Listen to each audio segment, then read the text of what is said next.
Joined the Royal Navy in 1960, and I specialised in microwave warfare.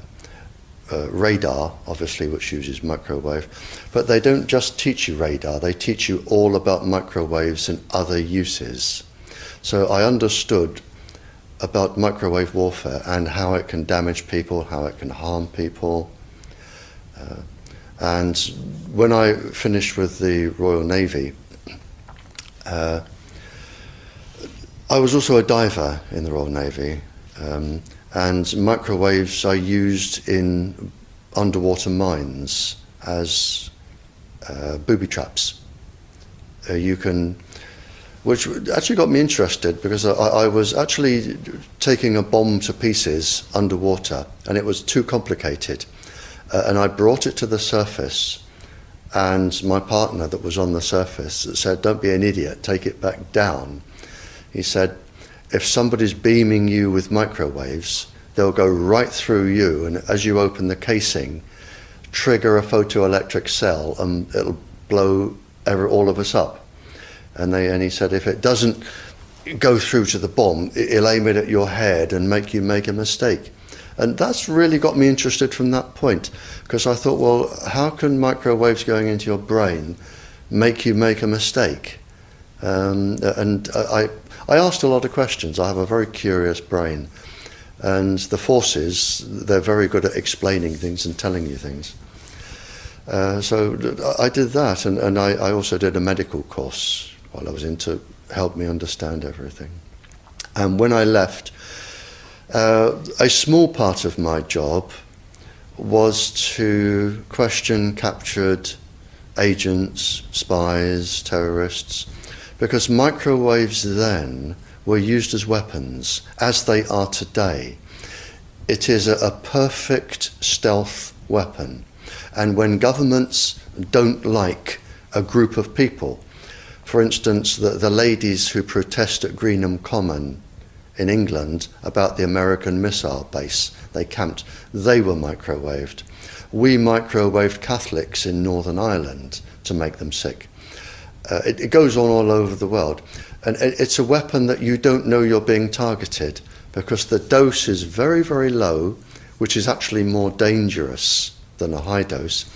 It's very, very low, and it may take a year or two, but you can cause neurological damage and cancers with low-level microwaves, and you can make all your opponents sick.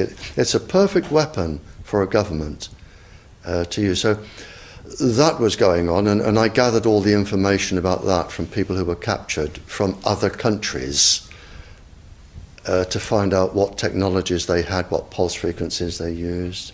But as I said, it was only a small part of my work, but because I was highly trained in it and I was useful, it just became a part of my working structure, along with master criminals and terrorists and all sorts of people that I found incredibly interesting, actually, to talk to. Very, very interesting. And then when I left there, I took a job teaching, and I taught advanced level physics, and I specialised in nuclear and atomic radiation, and again microwaves. And I've just always been in microwaves. And then it was a doctor. I went to see a doctor once, as most teachers do, with a sore throat. And he said, as most doctors do, "It's viral, there's nothing I can do for you." And I was leaving, and he said, "Hang on, Barry," he said, "you're a physicist?" And I said, "Yeah." And he said, "Can you explain something?" He said, "I went to a house that had a cot death 5 years ago. And the family moved, and a new family moved in. They had a new baby. The cot was in exactly the same place, and there was another cot death." And he said, 5 years apart. And he said, "There's a transmitter the other side of the child's bedroom wall. Could the transmitter cause the cot death?" And I said, "I don't know." I said, "But I'll look into it." And then I found that microwaves were involved, and I knew what microwaves did. And a while later, I went back to the doctor, I wrote a paper on it, and I said, there's your answer. Microwaves can cause cot death by 2 or 3 different mechanisms. There's your answer. And then, for some reason, he told somebody who told somebody, and people started phoning me up and writing to me, saying, can you explain this, or can you help with that? I've never actually asked anyone if I can do anything. They always come to me. And then the police came to me and said, we're getting this new Tetra airwave system, we don't understand what's happening. Can you read all this scientific rubbish and just put it into Janet and John and tell us? And I said, of course I can. So that was published, and since then it snowballed and snowballed and snowballed, and now I receive up to 1,000 communiques a week from various countries, various people, and I can't handle it. So, and I'm here now because somebody asked me to come here. Wi-Fi, I think anyone who puts Wi-Fi into a school should be locked up for the rest of their life. I really do. I think they're not fit to walk on the surface of this planet because they haven't looked at the research, and whatever incentive they have, it is not worth the genetic problems that parents are going to face with their children when they're born. And if you think of a single parent, a mother, who has a genetically deformed child, that particular mother will feel guilty because she gave birth. She will feel guilty, and she will be worried every single second of every single day for her life. She will worry that the child won't marry. If the child can marry, she'll worry that the children will carry the disease, which they will. She will worry when she dies who will take care of them. So you are condemning both the family and the children to a lifetime of absolute hell. And this is already published. It is available to look up. It's what I call intentional ignorance. They are offered some sort of incentive and they think, oh, this is going to be good, we'll have it. Now the problem is, imagine you are a 15-year-old schoolgirl. All of the 400,000 eggs in your ovaries were with you at birth. They're not fully developed, but they're with you. They are 10 times more susceptible to radiation than all of the other DNA in the body. And scientists don't realize that. They don't read all of the papers as I do. So you have this highly susceptible genetic material which is going to make your children. And you are irradiating it because Wi-Fi's, they are transmitters as well as the routers, as well as the ones either side of you. They are all transmitting at this height through your ovaries. So you are risking the damage, the DNA damage of your child every time you sit down and you use Wi-Fi. And it's like saying, if I smoke a cigarette, which one will cause the damage? The answer is I don't know. It could be the one today. So you now have a child that has a probability of being genetically damaged.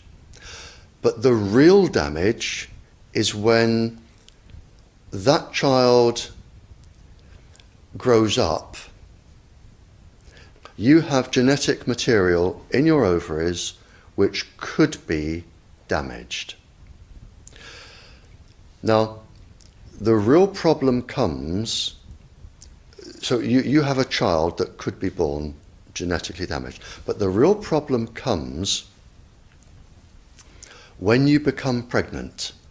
If you are a teacher or a mature student and you become pregnant, because the embryo inside your womb, in the first 100 days, all of those 400,000 eggs are forming in your embryo, your child's ovaries. So your child could be born with genetically damaged eggs. And the main thing about the eggs in the ovaries of your child is that they have absolutely no protection. It hasn't been developed yet. We have a natural protection against microwaves. It was developed since the Stone Age against thunderstorms and massive amounts of radiation coming into our body. But in your embryo, your uterus, in the fetus, where your child is developing for the first 100 days, in the ovaries, the eggs do not have that protection. So they are at maximum risk from radiation.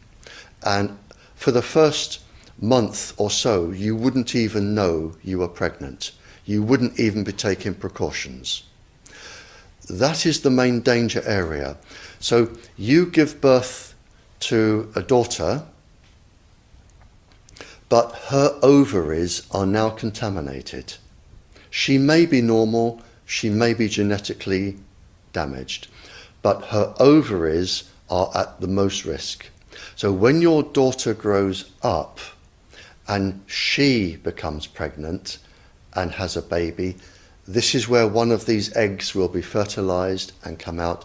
So the real damage here is your grandchildren. That is where it is going to show most.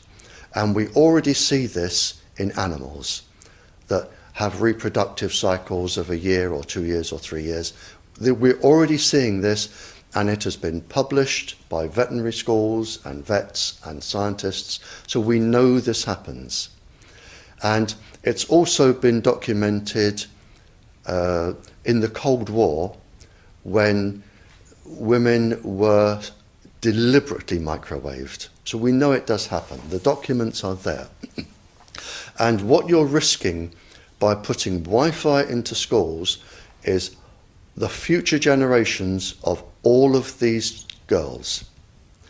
But it gets worse, because this particular DNA, the mitochondrial DNA inside you, and the DNA inside you, the mitochondrial DNA, you can trace unchanged to your mother, her mother, her mother, right the way back to the beginning of the human race in Africa, the Stone Age. You can trace your ancestors, if you could, right back to the very first lady. It is unchanged, the mitochondria. And that is being unchanged in your children, which means if you damage it, your child could be genetically damaged, then her child, and her child, and her child, forever. You are condemning the future generations of every single child until there are no more lines left in the female in your family. You must stop. A female must stop producing children for this to stop. So when you put Wi-Fi in schools, what you're saying is, for the sake of a little bit of money that saves getting a workman in to drill holes through the walls to feed cable, because it's cheaper, we're just going to put Wi-Fi in, but you can have genetically damaged children for the rest of your family's career. That's what we're saying.